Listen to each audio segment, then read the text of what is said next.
Salam jemaat terkasih, salam sejahtera bagi kita semua.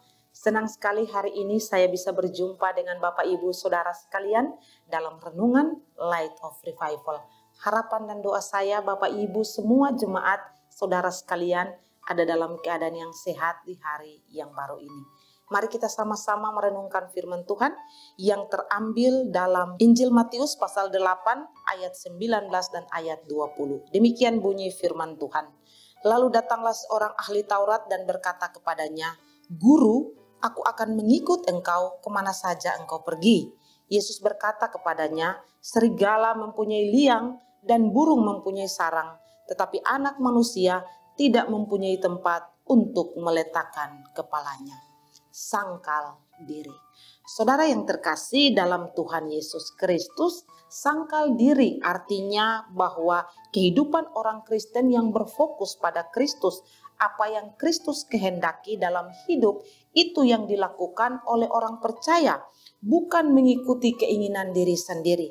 Lebih mengutamakan melakukan kehendak Allah dibanding dengan mengikuti keinginan pribadi.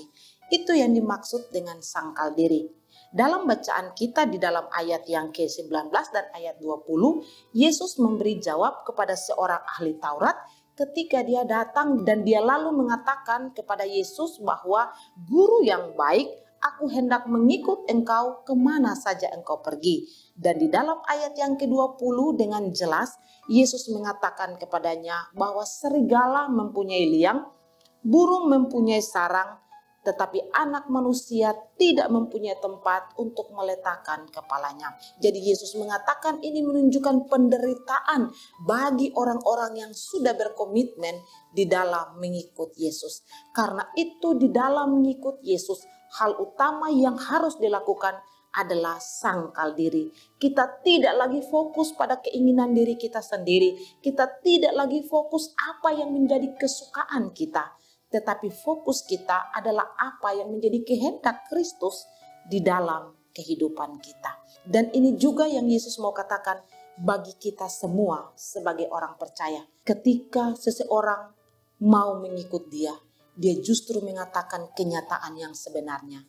Bagaimana seorang menjadi muridnya atau seorang yang mau mengikut dia. Sebaliknya, kita semua yang sudah mengambil komitmen untuk mengikut Yesus, biarlah firman Tuhan ini menjadi kekuatan untuk kita tetap berdiri teguh di dalam mengiring akan Dia. Memang ada banyak hal, ada banyak masalah dan persoalan itu bisa terjadi ketika kita mengiring akan Dia.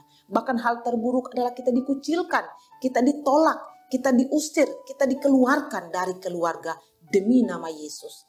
Tapi tetaplah berjuang, tetaplah semangat, tetaplah setia mengiring akan Tuhan.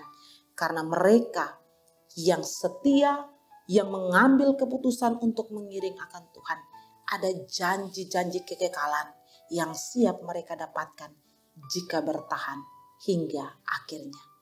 Maukah kita orang-orang percaya sangkal diri kita?